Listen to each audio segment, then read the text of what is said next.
Thầy phong thủy đi ngang qua một quán vịt, thấy cả phố rất náo nhiệt, nhưng quán này vắng tanh nên hái 2 lá bưởi, mở mắt ra, thấy 5 con ma từ quán cờ bạc đối diện đi ra, chặn cửa hàng vịt.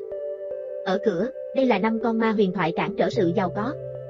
Lúc này, thắp sáng trái tim nhỏ màu đỏ và rời khỏi 666 cũng có thể xua đuổi xui xẻo và kiếm tiền thuận lợi.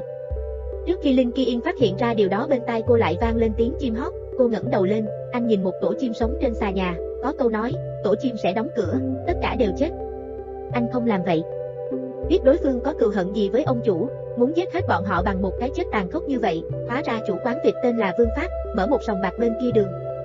Một nhóm người thèm muốn cửa hàng của anh ta, không chỉ phong tỏa cửa mà bên trong còn bị đập nát. Lâm Khải Anh thấy ông chủ đáng thương nên quyết định giúp phá vỡ đội hình của 5 con quỷ. Anh ta trực tiếp thay đổi cục diện.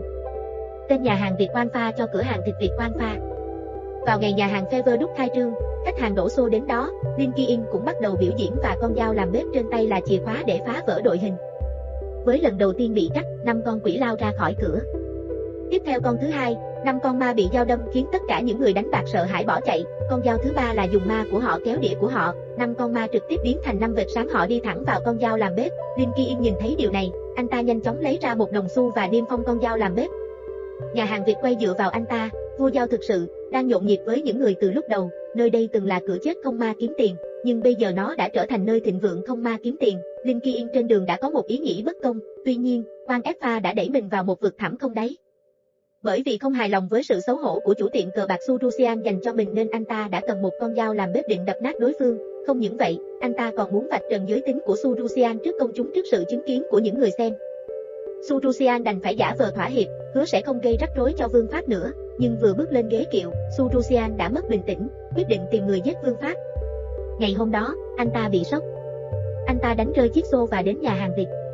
Anh ta nói rằng ngôi nhà này có vấn đề, ngay cả Quang F cũng có rất nhiều tiền nên đưa anh ta đến Temple of Bell, tuyên bố rằng chỉ cần 5 vị thần tài giúp dẫn đường, vàng bạc bảo vật đương nhiên là quá nhiều để nắm giữ. Tuy nhiên, một tai nạn lại xảy ra, cô gái trong chùa đột nhiên phát hiện ra điện của Vương Phát có màu đen nên đã đưa anh ta đến đón. Ngày tháng và dùng ngón tay tính toán, Vương Phát sợ gần đây tính mạng của mình có thể gặp nguy hiểm, đúng như dự đoán. Không lâu sau khi Jin Dion đưa anh ta ra ngoài, hai người họ đã kề một con dao lớn vào cổ và bị đánh bất tỉnh.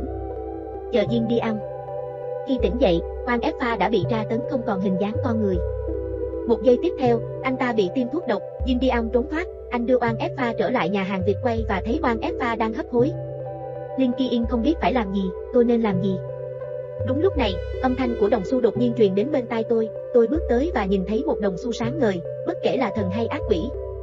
Linh Ki Yên đành phải buông tay để cứu Vương Phát, nhưng anh không ngờ rằng, người này hóa ra là Hu Linh Ki Yên, một cậu bé may mắn đến từ đền giàu. Anh lập tức mở bàn thờ và đi theo sư phụ. Hu đối với số phận của Quang F. Thứ xuất hiện trước mặt họ là một ngôi nhà gạch vỡ. Đây là cái gọi là sự nghèo khó khi sinh ra và số phận ngày mai. Làm sao một người có thể giàu có? Sau khi vào bếp, họ phát hiện ra rằng bể nước của Quang F chưa đầy một nửa, củi ướt, định mệnh không giàu có, muốn đổi đời phải dựa vào sổ sinh. Từ sổ sinh biết được Vương Phát sẽ nhận được một hộp cơm trưa hôm nay. Để cứu mạng Quang F, Linh Ki Yên nhất quyết giúp Quang F thay đổi cuộc đời mặc dù bị Chúa trừng phạt. Ngay khi anh định viết, thần tài cũng xuất hiện. Nếu không, anh sẽ phải ở lại trong thế giới ngầm và lang thang khắp nơi. Đây sẽ là khoảng thời gian khốn khổ.